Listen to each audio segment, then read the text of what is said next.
7 dosa mematikan atau 7 dosa maut atau 7 dosa besar adalah pengelompokan dan klasifikasi kejahatan di dalam ajaran Kristen, meskipun tidak disebutkan dalam Alkitab. Perilaku atau kebiasaan diklasifikasikan dalam kategori ini jika secara langsung menimbulkan imoralitas lainnya. Menurut daftar standar, ketujuh dosa ini adalah 1. Kesombongan, 2. Keserakahan, 3. Kemarahan, 4. Iri hati, 5. Hawa nafsu, 6. Kerakusan, dan 7. Kemalasan, yang mana bertentangan dengan 7 kebajikan surgawi. Banyak orang takut kepada ketujuh dosa yang katanya tidak akan diampuni oleh Allah. Apakah konsep mengenai 7 dosa yang mematikan ini bersifat alkitabiah? Ada bagian dari Alkitab yang memerinci 7 macam dosa, namun berbeda dengan rincian 7 dosa mematikan tersebut. Amsal 6 ayat 16 hingga 19 mengatakan, 6 perkara ini yang dibenci Tuhan, bahkan 7 perkara yang menjadi kekejian bagi hatinya. 1. Mata sombong. 2. Lidah dusta. 3. Tangan yang menumpahkan darah orang yang tidak bersalah. 4. Hati yang membuat rencana-rencana yang jahat. 5. Kaki yang segera lari menuju kejahatan. 6. Seorang saksi dusta yang menyembur-nyemburkan kebohongan. Dan 7. Yang menimbulkan pertengkaran saudara.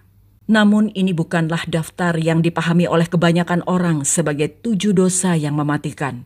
Daftar ketujuh dosa yang mematikan berfungsi sebagai cara yang baik untuk mengelompokkan berbagai dosa yang ada.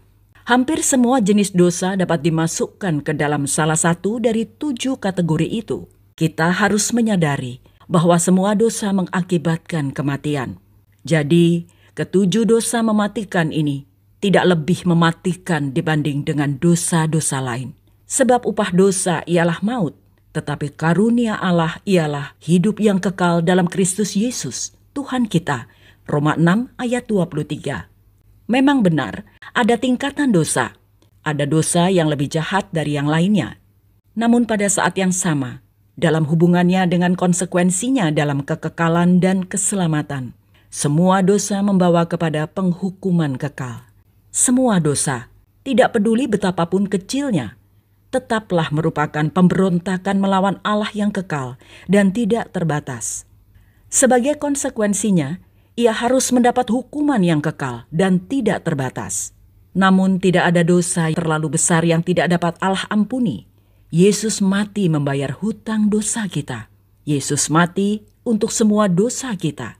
Dan ia adalah pendamaian untuk segala dosa kita. Dan bukan untuk dosa kita saja, tetapi juga untuk dosa seluruh dunia. 1 Yohanes 2 ayat 2.